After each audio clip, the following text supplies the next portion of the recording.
就叫做天才在左，瘋子在右，就係由大陸嘅一位作家高明所寫嘅。佢寫呢本書嘅原因就係佢一直都有一個問題，就係呢一個世界到底係點樣嘅呢？而當佢問佢身邊熟悉嘅人嘅時候，大家都未必會有一個答案，或者唔會認真看待呢一個問題，因為佢哋本身就冇諗過呢一種嘅問題。我個人理解嘅話，就係我覺得佢身邊嘅人 MBTI 都係 S 人，直到佢有一次同一位精神病醫生傾偈，嗰位醫生講起一啲病例嘅時候，佢就突然間發現點解好似冇人講得清到底呢一個世界係點樣嘅呢？而就係喺呢一個原因之下，佢決定要嘗試去接觸喺社會眼中有精神病問題嘅群體。咁佢最後就用咗4年嘅時間去訪問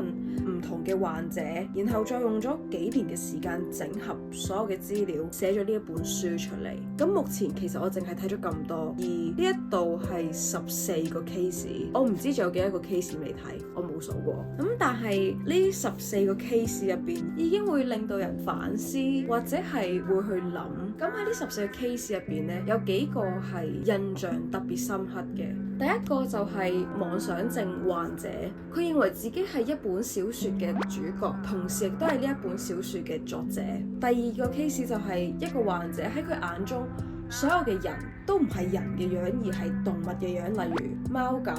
魚等等。仲有一個就係睇到我都有啲驚嘅，因為我係對佢所講嘅嘢有共鳴，就係真正嘅世界到底係點？我覺得甜嘅嘢，你食落口係咪真係我口中嘅嗰個甜呢？你認為酸嘅嘢，其實會唔會係喺我眼中嘅甜呢？你睇到嘅紅色同我睇到嘅紅色係咪同一個紅色呢？定係佢哋其實唔係同一個顏色嚟嘅呢？根本就，所以其實糾結嘅就係各種物質、各種東西嘅本質到底係乜嘢？而患者嘅問題就係因為佢太想知道個本質係乜嘢，所以佢就會開始模仿唔同嘅人。因為患者想從其他人嘅主觀角度去了解呢一個世界，再綜合呢一啲嘅主觀角度去嘗試用客觀嘅角度去理解各種事物嘅本質。我知道我係講到有啲一嚿嚿，而佢嘅方法就係除咗外表以外，模仿唔同嘅人，模仿佢哋嘅一切，身邊嘅人就覺得佢被鬼上身，但係佢模仿嘅人其實係仲存在緊嘅人。而我個人最深刻、最中意就係一位人格分裂嘅患者，佢用咗3隻小豬嘅故事去講翻俾作者聽佢人格分裂嘅成個過程。而最出名嘅就應該係佢其中一個 case 叫四維蟲子，講一個17歲嘅患者，佢聲稱四維生物話咗俾佢聽一啲嘢，而佢可以感受到四維生物嘅存在，然後佢就開始不停研究量子物理學。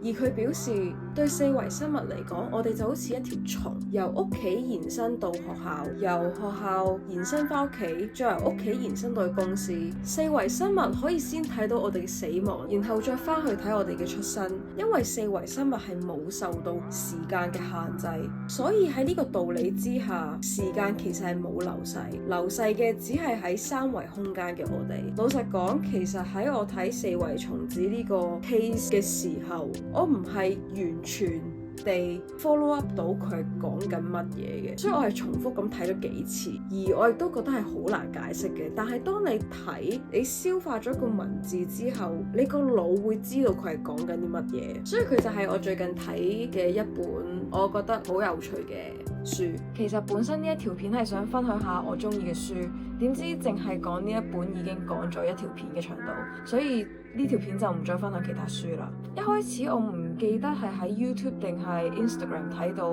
有條片講入邊嘅其中一個 case， 就係啱啱睇到嘅四維蟲子。睇完之後就對呢本書好有興趣。咁呢一本書呢，係喺香港嘅誠品買嘅，150蚊港紙。其實有興趣但係又唔係特別喜歡實體書嘅話，我覺得電子書都係一個唔錯選擇嚟嘅，方便啦，同埋相對地嚟講，有時候電子書係會比實體書平啲嘅。而我中意呢一本書嘅主因係本身我就係一個平時都會有好多問題諗法喺個腦度 pop up 出嚟，但係 Google 或者 ChatGPT 係解答唔到我嘅問題，咁所以我就只能夠自己去諗，或者係同朋友去傾下。然後睇到呢本書之後就發現原來唔係得我一個係會有啲諗法，只係書入邊嘅患者佢哋用各種未必俾呢一個社會所接納嘅方法去尋找佢哋想要嘅答案，由佢哋嘅視覺所睇到嘅世界某部分就會 inspire 到我，或者令到我突然間揾到某一啲問題嘅答案。所以我覺得呢本書好適合一啲對世界充滿疑問，或者係個腦有好多天馬行空諗法嘅人。但係同時就算你唔係呢一種人都好，你淨係以旁觀者嘅角度去睇作者同埋呢一啲精神病患者嘅對話，其實都已經好有趣。所以以目前睇咗14個 case 嘅我嚟講，我係非常之推薦呢一本書嘅。遲啲當我正式睇完成本書，可能有機會就再分享下我嘅讀後感咯，